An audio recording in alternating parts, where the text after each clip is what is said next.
Louvado seja Deus pela chuva que cai lá fora. Louvado seja Deus por eu estar abrigado agora. Louvado seja Deus pelo frio. Muita paz a todos. É uma satisfação muito grande poder estar aqui na casa pela primeira vez. Eu trago um abraço lá da nossa instituição, como nosso irmão muito bem disse, Centro Espírita Luz e Verdade, lá de Campo Grande, da Zona Oeste do Rio.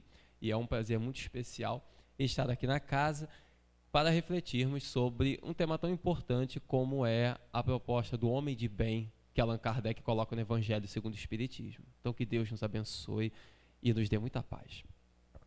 No capítulo 17 do Evangelho segundo o Espiritismo, mais especificamente no item número 3, Allan Kardec escreveu, naturalmente inspirado pelos Espíritos, um dos mais belos textos da nossa literatura espírita, intitulado O Homem de Bem.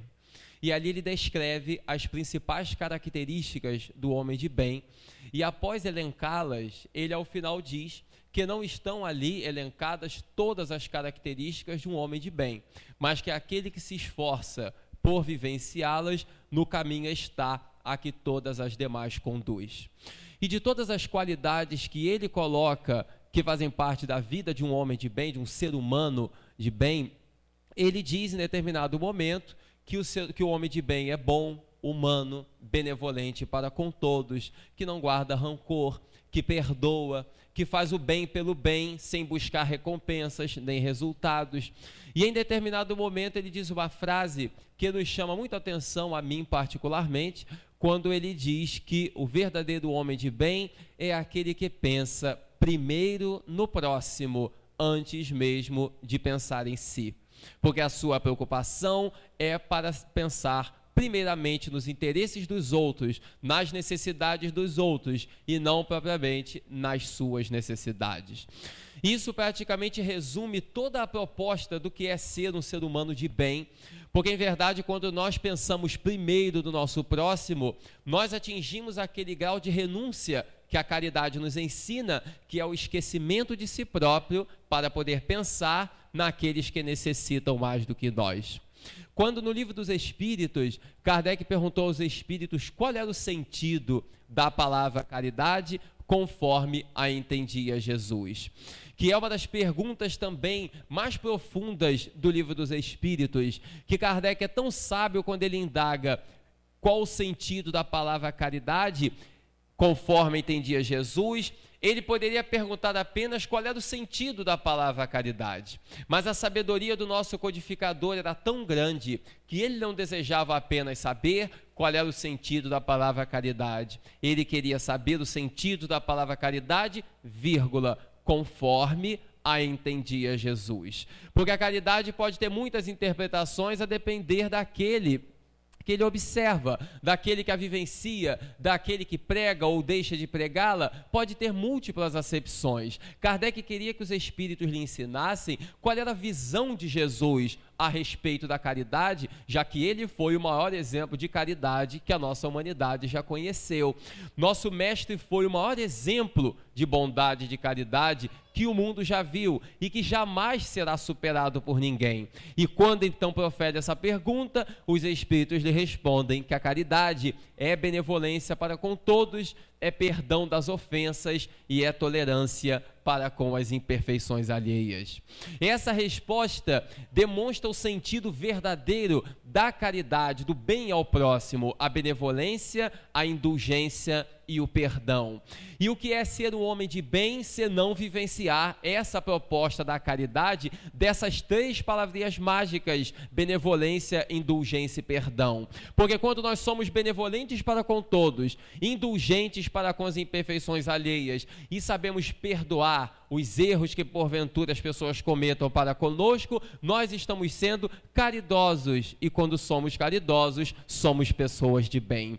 E o esforço por ser um homem de bem é um esforço constante, porque em verdade é uma longa trajetória que nós vamos gradualmente amadurecendo cada uma dessas virtudes, cada um desses valores. Por isso a importância da nossa longa trajetória, através das reencarnações que vão nos aprimorando nessa grande seara de aprendizado que é essa jornada no planeta Terra.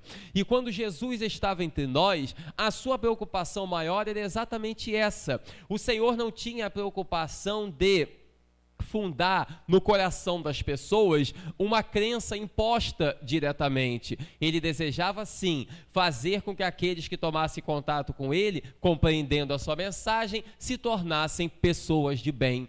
Porque o dia em que a humanidade inteira for de bem, a paz reinará na terra, pouco importando as denominações. Jesus então queria construir pessoas de bem, pessoas que fossem verdadeiramente caridosas, pessoas que fossem pacíficas, tanto que ele resumiu toda a lei e os profetas no amor a Deus sobre todas as coisas e ao próximo como a si mesmo.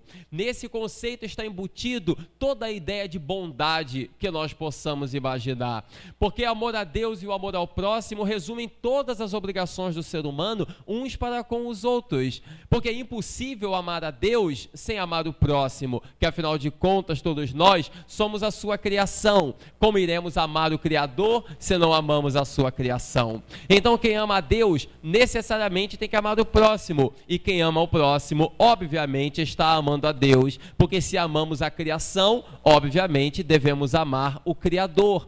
Impossível é então amar a um sem amar o outro. Logo, todos os deveres do ser humano se encontram resumidos nessa máxima do amor a Deus e do amor ao próximo incondicionalmente.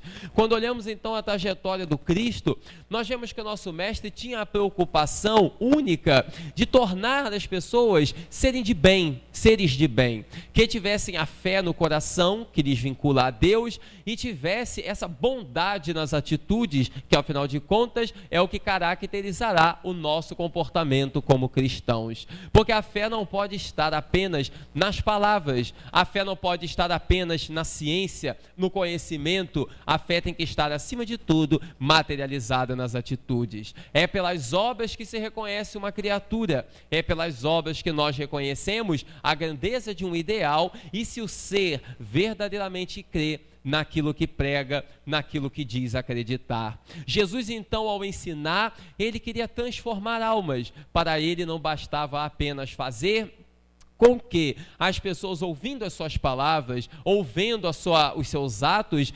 continuassem sendo os mesmos. Ele desejava que as pessoas se transformassem verdadeiramente no campo do bem. Não é à toa que nós vimos o Cristo realizar inúmeros milagres, que não são propriamente milagres, nós o sabemos, mas muitos atos inusitados, diferentes, extraordinários aos olhos humanos, como caminhar sobre as águas, como aplacar uma tempestade, como curar doenças incuráveis, simplesmente por estender a mão, ou por uma ordem, e então o ser voltava à saúde. Na verdade, isso tudo era muito belo, mas acima de tudo, o principal era a criatura se transformar sob a égide da sua mensagem. Isso era o mais importante, porque a pessoa poderia receber uma cura, mas não mudar a sua maneira de ser, como aconteceu com muitos. Quantas pessoas que o Senhor curou e, no entanto, não se converteram ao seu ideal. Continuaram sendo as mesmas pessoas de sempre, com os velhos hábitos de outrora, com o mesmo comportamento, muitas vezes negativo, que possuíam antes de tomar contato com o Senhor. A preocupação dele era com a nossa transformação moral, que Allan Kardec colocará mais tarde no Evangelho segundo o Espiritismo, dizendo que é assim que se reconhece o verdadeiro espírita, pela transformação moral. Jesus tinha essa preocupação. Quando ele curava, não é à toa que muitas vezes dizia, após curar, e o ser, e ficar radiante de alegria, devido à cura que havia chegado, Jesus então dizer, a tua fé foi que te curou, agora vai-te e não tornes a pecar, para que não te suceda algo pior. Porque ele disse: não tornes a pecar, porque era preocupação com o ser humano, era preocupação com o comportamento humano. O ser agora estava com um corpo saudável, mas isso só não bastaria para ele atingir a sua felicidade, para atingir a dita salvação. Na verdade, precisa que o ser tenha um bom comportamento no campo da bondade. Então Jesus dizia, ao ver o ser agora com o corpo restaurado: não tornes a pecar, e te oferecer os dons que foram prescritos por Moisés, para que sirvam de provas para a sociedade. Era um estímulo ao bom comportamento, porque de nada adianta a criatura adquire novamente a saúde e, no entanto, use essa saúde para cometer as maiores atrocidades, para cometer crimes, como nós vemos hoje em dia, lamentavelmente. Quantas pessoas que têm corpos saudáveis, que têm disposição orgânica, que têm beleza, que têm tudo de bom que o corpo humano pode proporcionar, e, no entanto, utilizam essa disposição, essa saúde, para cometer crimes, para divulgar coisas grosseiras, quando poderiam utilizar esses recursos que Deus concedeu para ajudar a construir um mundo melhor. Então, de que adianta ter um corpo saudável se a pessoa não sabe utilizá-lo? Talvez fosse melhor que o corpo não fosse tão saudável assim e a criatura fosse uma pessoa de bem. Por isso Jesus se preocupava com isso e dizia que a tua fé te curou, vai e não tornes a pecar, porque era a verdadeira conversão, como aconteceu com aqueles que queriam apedrejar na famosa passagem da mulher adúltera, já conhecida de todos nós, quando desejavam apedrejá-la, e na época a lei ordenava, a lei antiga, que a mulher adúltera tinha que ser apedrejada até a morte. E então vários homens vieram para tentar apedrejá-la e atiraram-na perto de onde Jesus se encontrava. E Jesus ali estava, as pessoas chegaram e disseram: Senhor, esta mulher foi pega em adultério. A lei manda que a apedrejemos, mas o Senhor diz que nós devemos perdoar. Ficamos contigo ou ficamos com a lei? Era a tentativa de tentar apanhar Jesus em uma contradição que os hipócritas da época, os fariseus, tentavam muitas vezes apanhar o Senhor em contradições. Afinal de contas, Jesus ensinava uma coisa e a lei dizia outra. O que deveria então ser feito? Jesus olhou-os e disse singelamente: aquele que estiver sem pecados, que atire a primeira pedra. E diz a tradição que ele se abaixou, pegou um graveto e começou a escrever na areia. E no que ele começou a escrever na areia, na terra, ele escrevia deficiências humanas, defeitos humanos, que muitos desses defeitos eram correspondentes àqueles que queriam apedrejá-la. Por exemplo, ladrão, corrupto, adúltero, hipócrita, coisas mais que eram referentes ao comportamento do ser humano, especialmente de alguns que ali se encontravam, porque afinal de contas o Senhor conhecia a realidade, como conhece a realidade de cada um de nós. Ele então começou a escrever e as pessoas ficaram curiosas de saber o que Jesus estava escrevendo.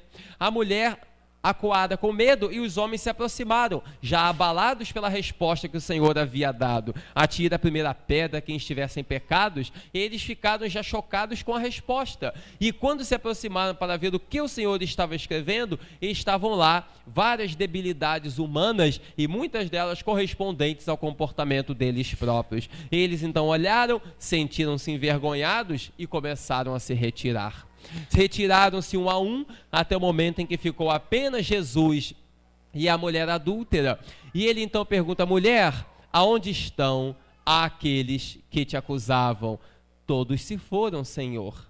Então vai também tu e não tornes a pecar.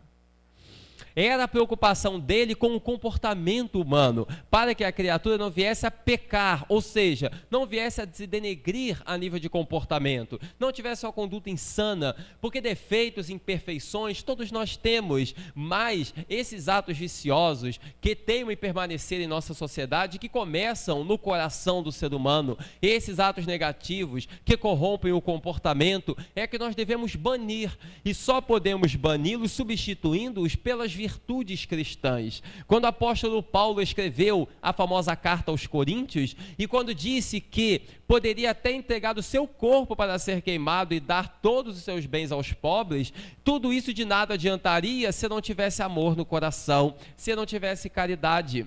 Porque o que vale verdadeiramente é o sentimento. E ao final ele então complementa da melhor forma possível: agora permanecem a fé, a esperança e a caridade, mas dos três, o mais excelente é a caridade.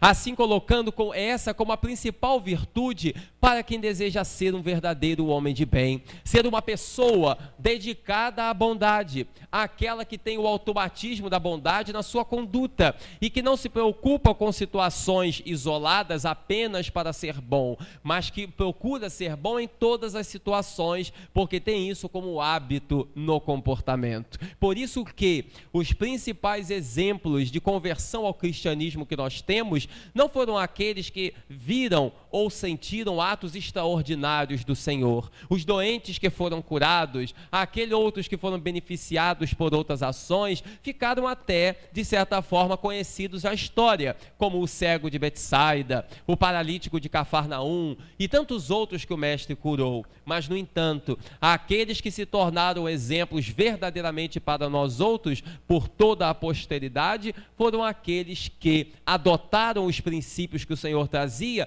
e colocaram em prática, tornando-se pessoas de bem, como foi o caso, por exemplo, de Maria de Magdala, que Maria de Magdala tinha uma conduta, como nós sabemos, um pouco insana, dedicada a prazeres materiais, no campo da sensualidade, e quando encontrou com o Senhor, houve então a grande conversão no diálogo que ela teve em Jesus, o inesquecível diálogo em Cafarnaum, quando ela encontra com o Mestre, aquele que não julgava, que não censurava, que acolhia todas as pessoas, aquele é do Senhor que todos tinham tanto prazer em conviver. Ela então, após esse diálogo memorável, ela volta para Magdala e sua vida nunca mais seria a mesma. Ela vai pegar da sua riqueza, vai trabalhar, vai dedicar tudo no auxílio aos mais pobres e passará a entregar doravante toda a sua vida à prática da caridade, tornando-se uma pessoa de bem e tornando-se um dos maiores exemplos de conversão ao cristianismo que nós já conhecemos. Porque a conversão ao cristianismo verdadeira está no campo do comportamento. Não nos iludamos a acreditar que se percebe se uma pessoa é verdadeiramente cristã ou se ela é de bem por coisas externas, por coisas de fora. Se reconhece alguém pelas obras que a pessoa realiza, não apenas obras no sentido material, mas pelo comportamento, pelas boas ações, pelo seu caráter, pela sua conduta de uma forma geral, pelos ideais que cultiva. E isso é que caracterizará verdadeiramente se uma pessoa é ou não uma pessoa de bem. Maria de Magdala não presenciou nem realizou nenhum dos milagres de Jesus, a não ser no período da ressurreição, quando ele volta e ela é a primeira a ter o contato com ele. Mas fora isso, foi um encontro normal, um diálogo natural com ele, e ela então se converte para sempre, entregando sua vida ao bem. E diz Emmanuel que foi o maior exemplo de conversão ao cristianismo que a humanidade já viu.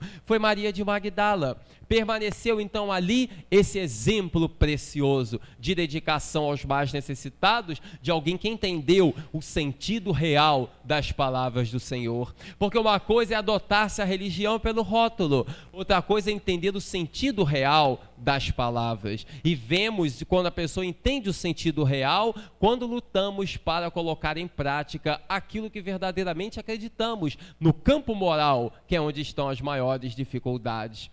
Quando nós vemos quantas criaturas que têm uma concepção não muito adequada a respeito de religião de uma forma geral, com todo o nosso respeito, mas vemos às vezes certas criaturas que falam da sua mudança a nível religioso, mas referindo-se a coisas materiais, como se dizendo que a religião fosse para nos dar coisas materiais. E recentemente eu estava assistindo televisão e passando alguns canais, e já havia acontecido outras vezes, e parei num canal onde as pessoas falavam sobre o que mudou nas suas vidas após o encontro com Jesus, após aceitar a mensagem cristã.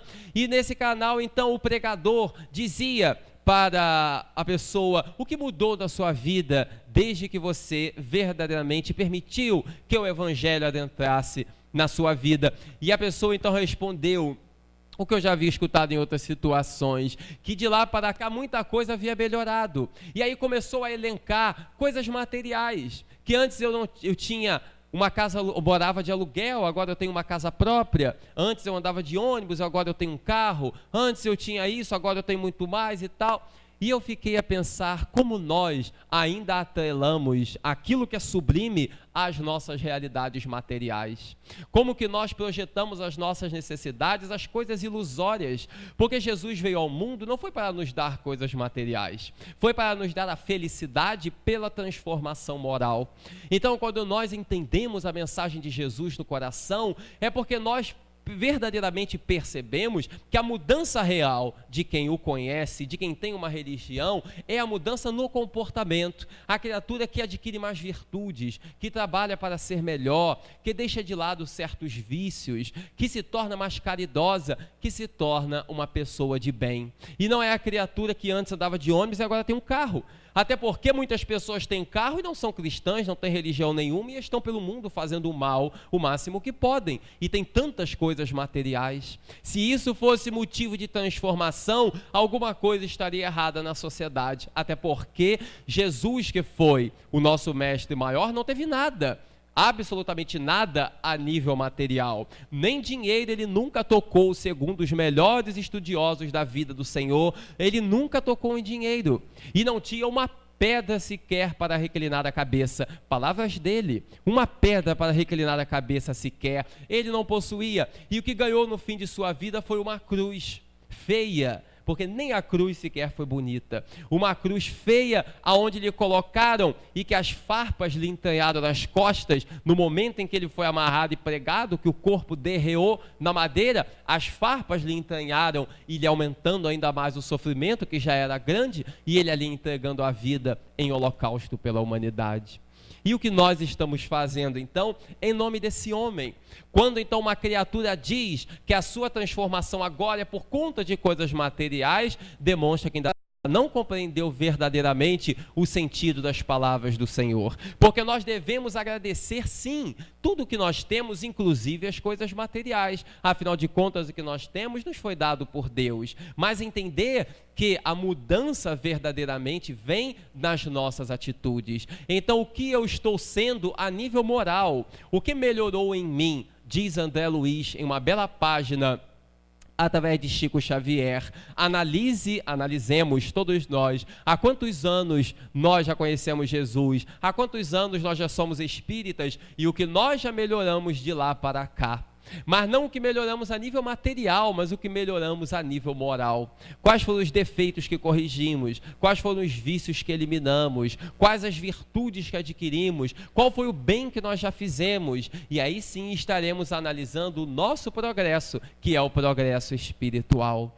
Quando olhamos os grandes mártires do passado, os grandes heróis do cristianismo, percebemos essa necessidade e essa proeza através da simplicidade e da humildade, como a nossa página inicial tão bem falou do apóstolo Paulo, na referência do apóstolo Paulo e a bela explicação de Emmanuel. Nas coisas simples devemos permanecer, na simplicidade, no jeito de ser, na humildade real. E eu me lembro de São Francisco de Assis. São Francisco dizia: pregue sempre o evangelho, se necessário, use palavras, mas pregue sempre o evangelho.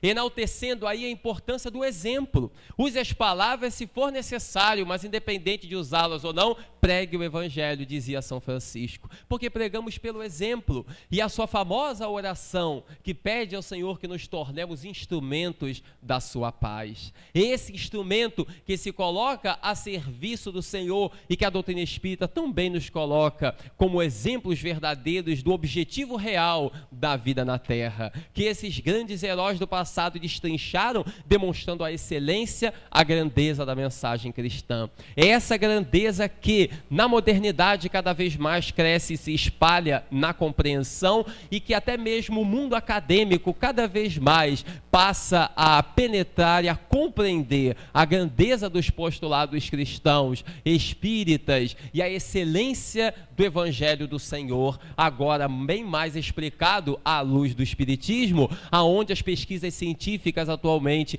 cada vez mais demonstram essa veracidade que antes, há séculos atrás, na Idade Média, poderia ser apenas assunto religioso especificamente, e hoje não é, porque a religião também é ciência graças ao espiritismo, e a ciência também é religiosa graças à doutrina espírita. Isso permite que a ciência e a religião, caminhando unidas, possam colaborar ainda mais para o bem da humanidade. Há alguns anos, a Universidade de Harvard, nos Estados Unidos, realizou uma pesquisa demonstrando que aqueles que têm o hábito de orar são pessoas mais saudáveis. E a oração, ela colabora eficazmente na saúde, tanto daquele que a profere, quanto daquele que é o objetivo, o beneficiário direto da oração, aquele a quem ela é proferida. Demonstrou-se que ela tem uma grande eficácia, e a proposta da pesquisa era científica. Não chamaram nenhum religioso para poder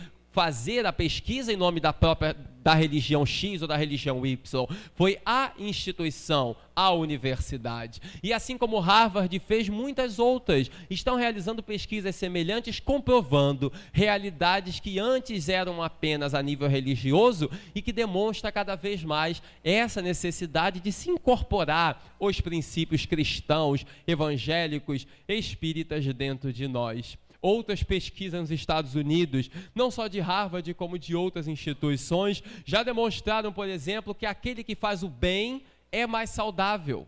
Porque a criatura que faz o bem ao próximo, ela está mais feliz por fazer feliz o próximo, ela está mais feliz consigo mesma. E estando mais feliz, esse bem-estar gera o bem-estar também orgânico, porque o corpo reflete tudo aquilo que se cultiva na mente, pela interação mente e corpo, através das modernas pesquisas das técnicas de autocura. Então, aquilo que se cultiva na mente, o corpo recebe impacto direto. Então, quando temos pensamentos negativos, pessimistas, o corpo é prejudicado. Quando temos pensamentos de alegria, pensamentos de bondade, o corpo é beneficiado. É apenas uma questão de direcionamento e de cultivo mental. Aqueles que têm o hábito de fazer o bem são mais saudáveis, vivem mais e vivem melhor. Outras pesquisas afirmam que aquele que sorri, que tem o hábito de sorrir, também é mais saudável. Até a possibilidade de ter rugas é menor. Olha que maravilha. De hoje em diante, todo mundo sorrindo cada vez mais. Ainda bem que eu ainda não cheguei nessa fase, mas vou chegar. Então, aqueles que sorriem são mais saudáveis.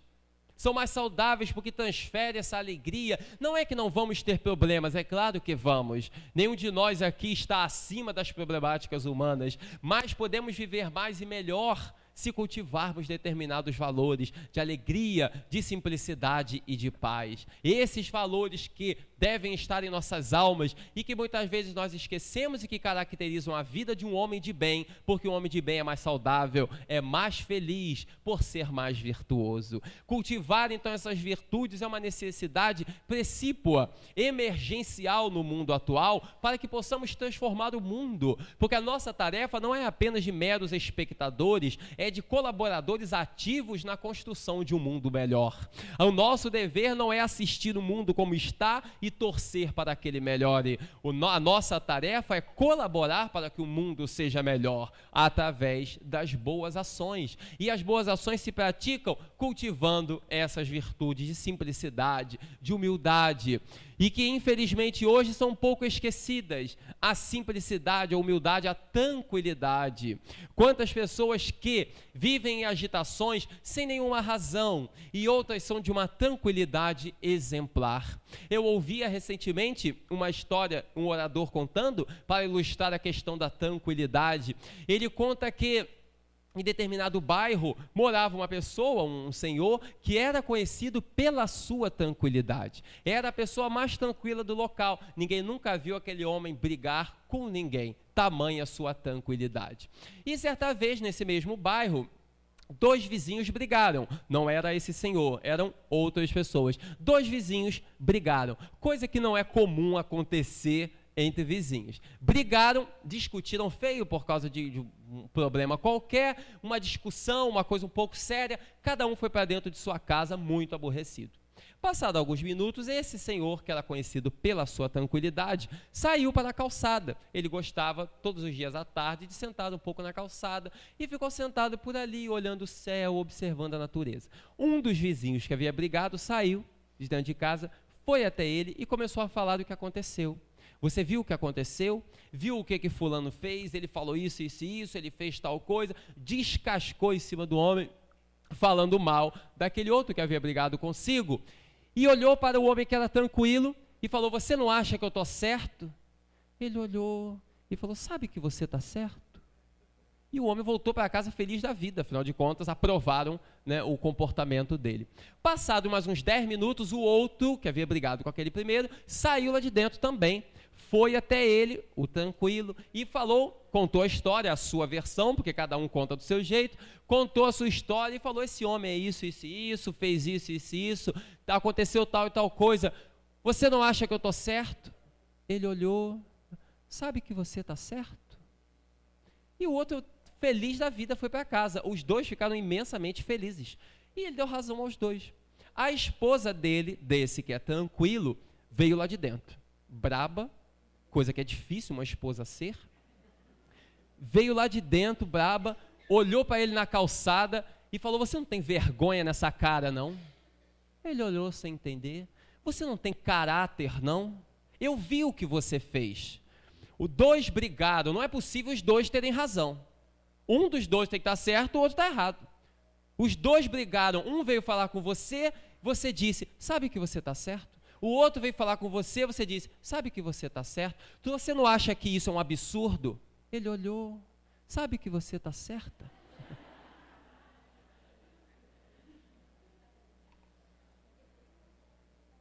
Ela entrou mais braba do que quando saiu, coitada.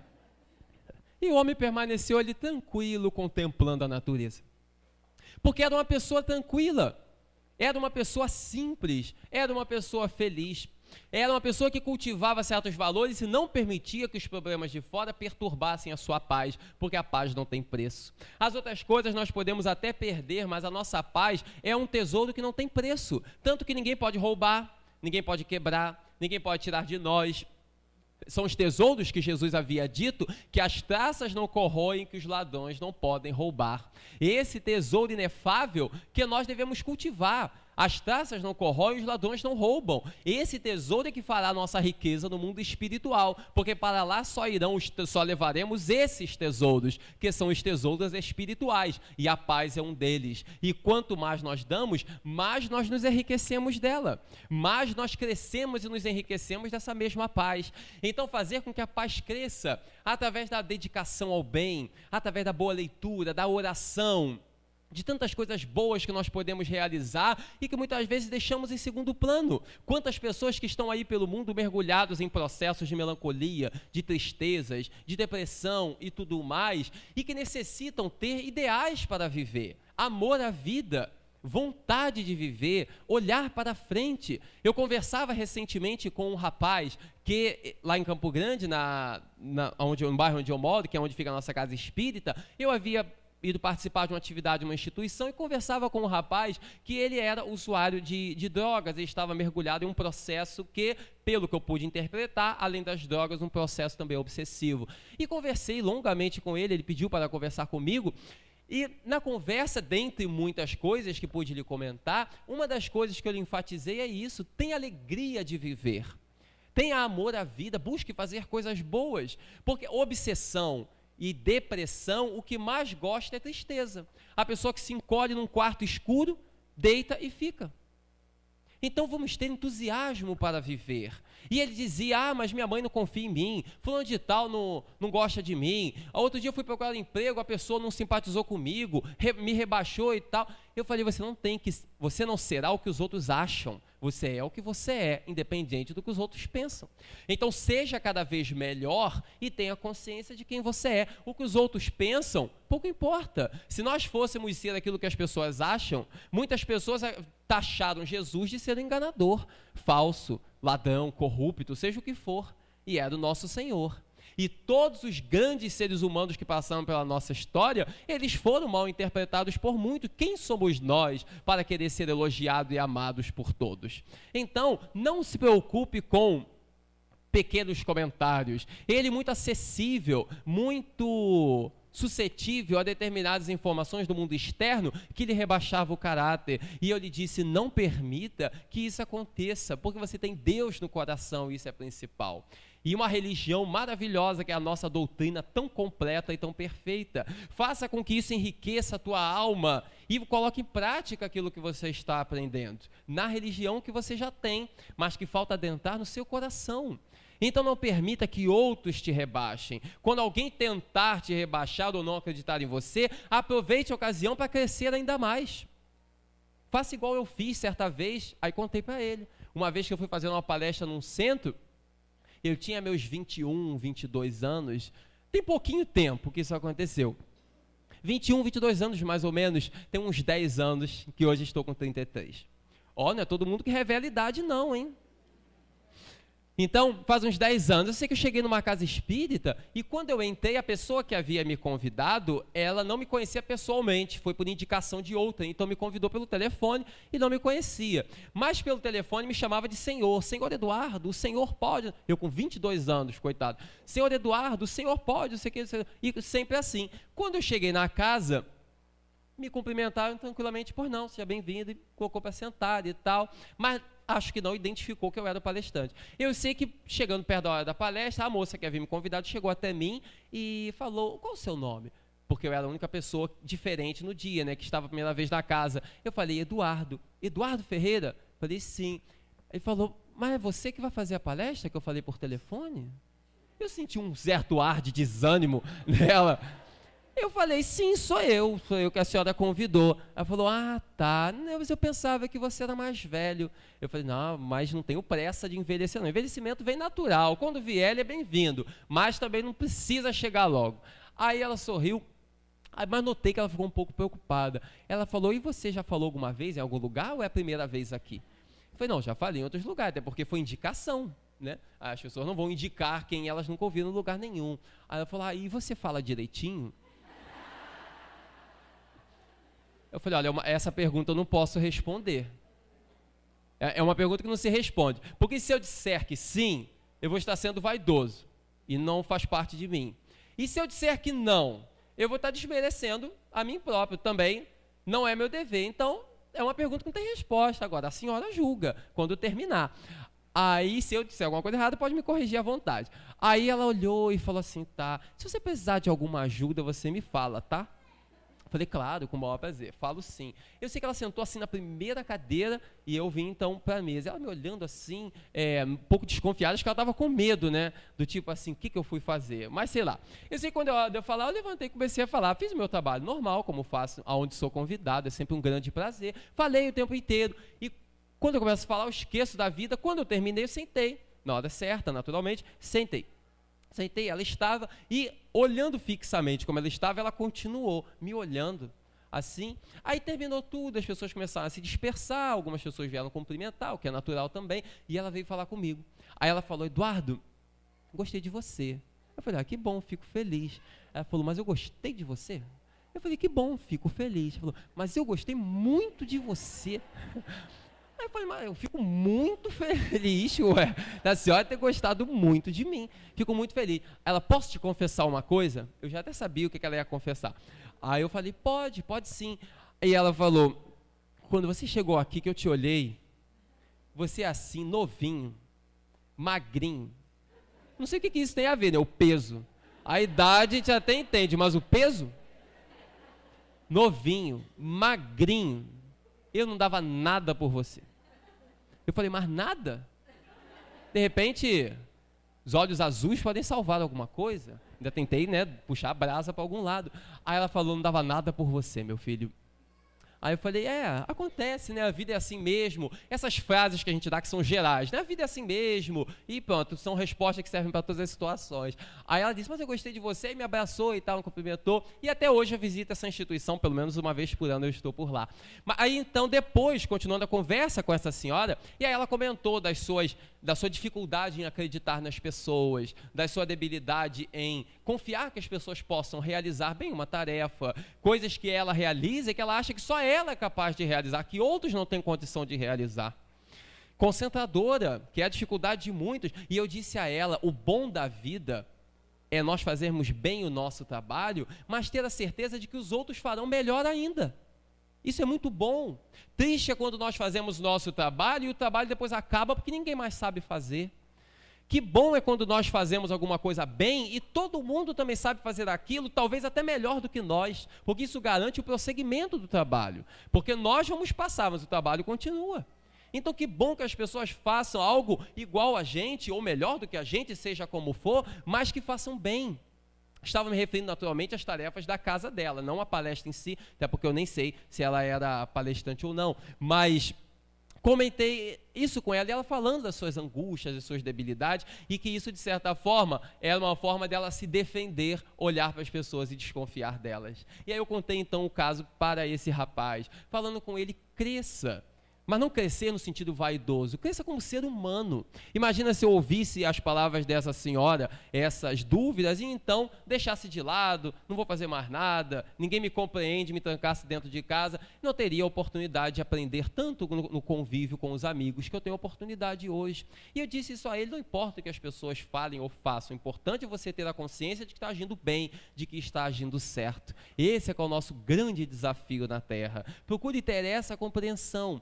Abrace um ideal positivo e faça disso o ideal da sua vida e construa coisas boas para que você seja verdadeiramente uma pessoa de bem, porque essa é a nossa principal preocupação, pelo menos deve ser a nossa principal preocupação. Allan Kardec e todos os teóricos do século XIX que o secundaram na tarefa da doutrina espírita, Gabriel Delane, Alexander Aksakov, Leon Denis, Charles Richer, Lombroso, todos os grandes teóricos da doutrina espírita e outros mais que trouxeram contribuições magníficas para a doutrina a nível cultural, a nível científico, a nível filosófico, sempre enfatizavam a importância desse lado religioso da caridade na doutrina espírita. Sempre enalteciam a importância desse lado moral, que é o que prevalece e foi o que Jesus nos deixou como legado maior. Façamos disso, então, o nosso principal legado para a posteridade, já que nós estamos herdando isso de outros, façamos isso também daqueles que virão depois de nós, para que possam herdar alguma coisa que nós deixaremos também para o futuro, sem vaidade, sem presunção, pelo desejo sincero de servir, pela preocupação de ajudar, pura e simplesmente, sem buscar resultados nem recompensas. Quantas vezes ajudamos, procuramos fazer o bem, buscamos recompensas, buscamos resultados, buscamos ser agraciados, quando em verdade a maior alegria é daquele que serve, não é daquele que é servido. A maior alegria é daquele que dá, não é daquele que recebe. Aquele que recebe até fica feliz, mas aquele que está dando está fazendo o outro feliz, e isso é uma felicidade ainda maior. Coloquemos-nos na condição daquele que serve, daquele que doa, sejam coisas materiais, seja no campo moral, do trabalho, seja onde for, aquele que dá algo de si para colaborar com o bem-estar do próximo, e aprendemos a valorizar a vida, levando uma mensagem de alegria, uma mensagem de otimismo. Quando visitamos alguém que está passando por problemas de saúde, ou vamos a alguma instituição de caridade, ou nas ruas, em qualquer local, e levamos uma mensagem positiva, que alegria fazer a felicidade do próximo. E quantos companheiros que muitas vezes estão com tanta saúde, com tanta disposição, e mergulhados nas queixas, nas lamentações, no rancor, no ressentimento, na mágoa, e tantos outros venenos que ainda nos caracterizam, porque ainda não aprenderam a valorizar a vida. Eu conversava recentemente com um amigo cuja esposa desencarnou de câncer. Eles lutaram 8 anos contra o câncer. E há 1 ano aproximadamente ela faleceu. E então nós conversávamos bem perto do período que ela faleceu. Ela sofreu muito, ficou internada há muito tempo, e ele acompanhou todo o processo como marido dedicado, fiel. E logo depois que ela desencarnou, passado umas 2 ou 3 semanas, nós nos encontramos, eu e o marido dela, e conversávamos, e ele falava do aprendizado que ele teve. Ele sofreu ao lado da esposa, obviamente, mas do aprendizado. Em determinado momento, ele falando a respeito do INCA, do Instituto Nacional do Câncer, no Rio de Janeiro, que foi onde ela se tratou, e ele passou muitas noites lá com ela. Em determinado momento, ele me disse: Eduardo, mas uma coisa eu aprendi. A pessoa que reclama da vida deveria passar um dia no INCA. Aí eu olhei para ele, não disse nada. Ele, já emocionado, com alguma lágrima já nos olhos, ele disse: um dia só, não precisa passar tanto tempo como eu passei não, mas um dia dentro do INCA, para perceber o que são verdadeiramente as dificuldades, porque eu tenho conhecidos, ele dizendo, eu tenho conhecidos que têm tanta coisa e não valorizam nada, e reclamam de coisas mínimas, quando em verdade a vida lhes deu tudo, porque não conhecem verdadeiramente o sofrimento, e não valorizam o tempo enquanto é tempo, que devemos valorizar o tempo enquanto é tempo, mirando-nos naqueles que souberam valorizá-lo.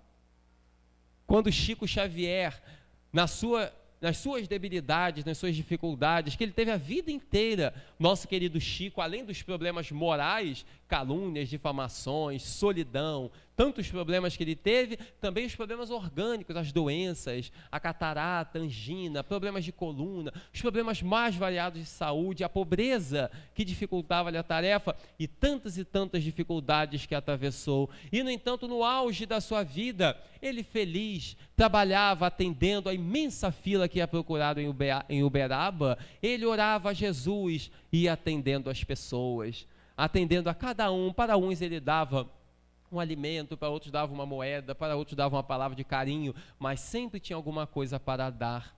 E certa vez um repórter lhe perguntou, enquanto ele trabalhava, ele já com quase 90 anos, e falou: seu Chico, como o senhor consegue ter uma vida tão simples, ao mesmo tempo em que o mundo inteiro lhe admira e as suas obras vendem milhões, o senhor consegue ter uma vida tão simples? Ele olhou para o repórter tranquilamente e disse: mas eu ainda me considero um privilegiado, porque Deus me deu um lugar para ficar, para dormir, permite que eu almoce todos os dias, só isso já é uma grande felicidade. E certa vez ele estava atendendo as pessoas e havia um companheiro seu, que mais tarde narraria isso numa obra, num livro, um amigo seu que estava acompanhando o Chico sentado atendendo as pessoas, já com quase 90 anos, Chico atendendo uma fila enorme, as pessoas ele atendendo, e cada um que chegava, o Chico então pegava na mão e beijava a mão de cada um. Era um hábito dele. E ele dizia, em determinado momento, ele olhou para esse rapaz e disse: como as pessoas são bondosas, vir aqui apenas para me ver, para me visitar. E cada um que passava, ele então ia beijando a mão. E aquela fila enorme, dava um conselho, um ajuda ou outra, e beijava a mão de cada um. E então, em determinado momento, esse rapaz viu que o Chico estava com o lábio sangrando, devido ao ressecamento natural da pele, e tanto dar beijo na mão, então o lábio começou a sangrar. E ele olhou para o Chico e disse: mas Chico, você já está debilitado, já está atendendo todo mundo, os seus lábios estão sangrando, por que você tem que beijar a mão de todo mundo, Chico? E Chico olhou e disse: porque eu não consigo mais me ajoelhar para beijar-lhes os pés, porque senão eu assim o faria. Então, por isso, meu filho, que eu sou obrigado a beijar-lhes as mãos. E foi um exemplo de homem de bem. Então, ser uma pessoa de bem é ter essas virtudes no coração, é fazer com que o sentimento verdadeiro do cristianismo, que é a mensagem da doutrina espírita, porque ser espírita e ser cristão é a mesma coisa, e o espírita se reconhece pela sua transformação moral, por ser cada vez melhor, por domar suas inclinações, por entender que fora da caridade não há salvação. Esse é o verdadeiro espírita, que é o verdadeiro cristão. E nessa página excepcional do homem de bem, quando Allan Kardec elenca as características do homem de bem, e quando ele coloca que o verdadeiro homem de bem é bom, humano e benevolente para com todos, e o homem de bem é aquele que pensa primeiro no próximo, antes mesmo de pensar em si, que se preocupa com o interesse do próximo, antes de pensar no seu próprio interesse. Quando nós temos essa concepção de pensar primeiro no próximo, antes de pensar em nós, entendemos o que é realmente ser uma pessoa de bem, entendemos o que é verdadeiramente ser cristão e ser espírita, porque passamos a esquecer um pouco de nós, das nossas necessidades, das nossas carências, para pensar nas necessidades do próximo, nas carências do próximo. E com isso as nossas dores, as nossas necessidades se diluem, porque entendemos como as outras pessoas precisam muito mais do que nós, e pensar primeiro no outro antes de pensar em nós, estaremos nos tornando verdadeiras pessoas de bem.